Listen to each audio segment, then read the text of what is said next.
নিউজৰ পুনৰ উভতি আহিছোঁ। আমাৰ বিশেষ সন্তান জেৰা চলি আছে, আমি জেৰা কৰি আছোঁ। নীল আকাশ কুসুম কৈলাশক পুনৰ আহিছোঁ আমাৰ নৱপ্ৰজন্মৰ প্ৰতিনিধিসকলৰ ওচৰলৈ। কি প্ৰশ্ন আছে? নীল আকাশ দালৈ আছে যে আপোনাৰ এটা গান খুব জনপ্ৰিয় হৈছিলে চিনেমাই মানে আপোনাৰ বহুত ঠাইও লৈছিলে। মোৰ প্ৰশ্নটো হ'ল যে আপুনি সেই চিনেমাই গৰাকীক জীৱন সংগিনী কৰি কেতিয়াকৈ আনিব? সময় আছে অলপ, আৰু আপোনালোকে যদি মোৰ বিষয়ে অকণমান হ'লেও গম পায়, মোৰ কথা গম পাব যে মোৰ ঘৰত আমি ককাই ভাই 4জন, মই আটাইতকৈ সৰু। গতিকে সেইফালৰ পৰা মোৰ বেনিফিট এডভান্টেজ এটা আছে, মই বাচি যাম অকণমান। অলপ দিন মই শান্তিত থাকিব। চিনেমাই 4 ছিজনলৈকে উলিয়াব পাৰিব। জন্ম মৃত্যু বিবাহ কাৰ কেতিয়া হয় কোনেও নাজানে আচলতে। হয়তো মোৰ কাইলৈ বিয়া হৈ যাব পাৰে, হয়তো নহ'ব পাৰে। আৰু এটা প্ৰশ্ন ল'ব বিচাৰিছোঁ। আপোনালোক দুইজনে ৰেপ সংগীতৰ জৰিয়তে বহুত জনপ্ৰিয় হৈছে আৰু বিতৰ্কিত হৈছে, আৰু অসমীয়া থলুৱা সংস্কৃতিসমূহ ইয়াত ব্যৱহাৰ কৰি বহুত জনপ্ৰিয়তা লাভ কৰিছে। কিন্তু আমি দেখিবলৈ পাইছোঁ শেহতীয়াকৈ আমাৰ সমাজত কিছুমান অমানৱীয় কাণ্ডসমূহ সংঘটিত হৈ আহিছে। মই ভাবোঁ যে এই অমানৱীয় কাণ্ডসমূহ নোহোৱা কৰিবলৈ এক জাষ্টিচেবলভাৱে ৰেপ সংগীতত ইয়াৰ ব্যৱহাৰ কৰি কিবা প্ৰতিকাৰৰ ব্যৱস্থা কৰিব নোৱাৰিনে? হয়, মই এইখিনি কৈ লওঁ, নীল আকাশৰ এটি গীত অভিনীলক লৈ যিটো কাৰ্বি আংলঙৰ দকমকা কাণ্ড সংঘটিত হৈছিল, তাক লৈ আপুনি অলপতে মুকলি কৰিছিল। কিন্তু কুসুম কৈলাশৰ সেই প্ৰশ্নটো আহিলে নিশ্চয় ভাল হ'ব। গানে এটা সমাজ জীৱনৰ তাৰমানে এটা গতি চেঞ্জ কৰিব পাৰে, মানুহৰ মানসিকতা চেঞ্জ কৰি দিব পাৰে। তুমি কৰা কুৱেশ্যনটো সঁচাকৈ বহুত ডাঙৰ কুৱেশ্যন।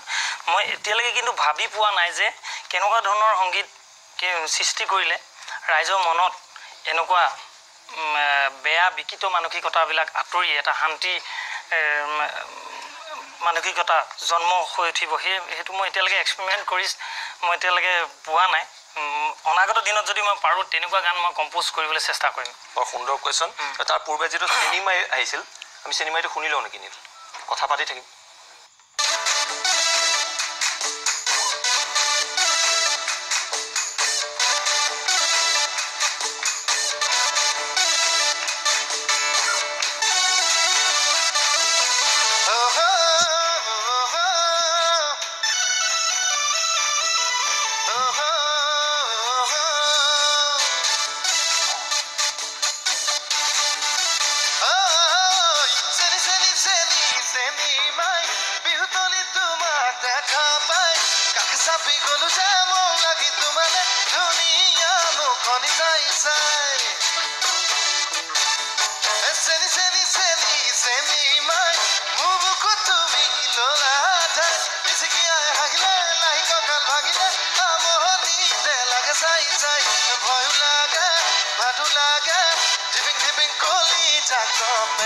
মম লাগে চেনে লাগে তোমাক দেখি পিৰিতি জাগে চেনি চেনি চেনি চেনি মাই মোক তুমি তোলা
আমি আশা ৰাখিছোঁ নীলৰ 4টামান ছিজন যাওক চিনেমাই, তাৰপিছত ভাল খবৰ আহিলে হ'ব।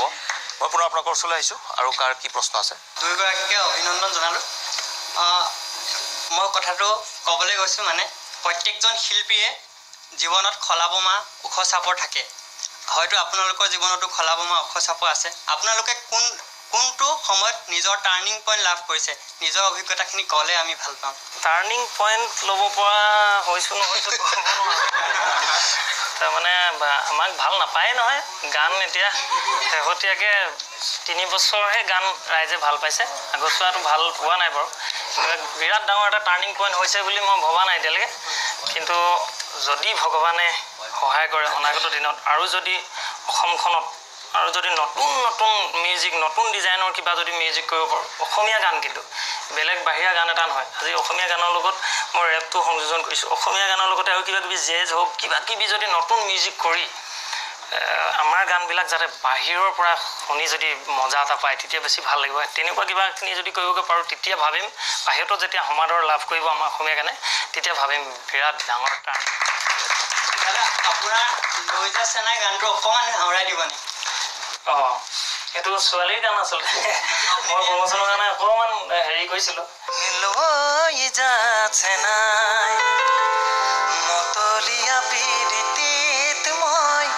বলিয়া চৰাই দিহিঙৰ বালিৰ বুকু চকু থম তোৰে চকু চলে চাই ঘাটলে পাক মাৰিবি খনাই চলে চাই ঘাটলে পাক মাৰিবি খনাই